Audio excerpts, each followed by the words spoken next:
இந்த கோழி குஞ்சுலாம் பார்த்தோன்னா இந்த கூண்டுலேயே பொரிச்ச குஞ்சு, அந்த தக்காளி ட்ரேயில் பொரிச்ச கோழி குஞ்சுங்க. இந்த கோழி குஞ்செல்லாம் நம்ம அதெல்லாம் என்ன பண்ணோம் பார்த்தோன்னா இந்த செட்டுலேயே அப்படியே கீழே இறக்கி விட்டு திரும்ப கீழே ஏற்றி விட்டுருவோம். நம்ம இன்றைக்கி காலையில் இருந்தாலும் நம்ம சொந்த வேலையை நம்ம பார்த்துக்கு நம்ம பாட்டு இந்த கோழி பண்ணக்குள்ளே வரவே இல்லைங்க. அதில் என்ன பார்த்தோன்னா தாய் கோழி 2 கோழியும் தான் அந்த குஞ்சுகளை வளர்க்குது. 2 கோழியும் சேர்ந்து பொரிச்ச குஞ்சுகள் தான் அந்த 2 கோழியும் சேர்ந்து வளர்க்குறதால வந்து பார்த்தோன்னா தாய் கோழி கீழே இறங்கிச்சு. ஆனால் குஞ்சு கீழே இறங்க முடியாமல் காலில் பிடிச்சி கத்தி கிடக்கு. இந்த சைடு வரும்போது என்னடா கத்திக்கிட்டு இருக்குன்னு சொல்லி பார்த்தா எல்லா குஞ்சுகளும் மேலே இருந்து கத்திக்கிட்டு இருக்குது. சரி, இந்த கோழி குஞ்சுலாம் நம்ம இப்போ எடுத்து கீழே விட்டாங்கணுங்க.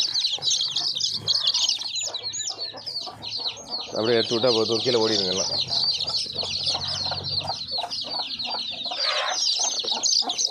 ஏன்னா அப்படி மறுநாள் விட்டால் சாயந்தரம் கத்தி கோழி கொஞ்சம் அதோட எனர்ஜி வேஸ்ட் ஆகி இறக்கிறதுக்கு உண்டான வாய்ப்புகள் நிறையா இருக்குதுங்க. அதனால் அன்றாடம் பார்த்தீங்கன்னா கோழி பண்ணையில் வந்து கோழி பண்ணையாக இருக்கட்டும், ஆட்டு பண்ணையாக இருக்கட்டும், உண்டான வேலைகளை முடிஞ்ச வரைக்கும் செய்யணுங்க. நம்ம ஒரு வேலையாக இருந்தால் கரெக்டாக அந்த வேலையை கரெக்டாக கோழி பண்ணை வேலை மட்டும்தான் இருந்தால் கண்டிப்பாக கோழி பண்ணை வேலையை சரியாக பார்த்துடலாம். நம்மக்கிட்ட பல வேலை இதெல்லாம் சரியாக பார்க்க முடியல. இது போன்ற தவறுகள் உங்கள் பண்ணையில் நடந்தால் கமெண்ட்டில் தெரியுங்க. இது போன்ற தவறு நடக்காமையும் பார்த்துக்கோங்க. நன்றி, வணக்கம்.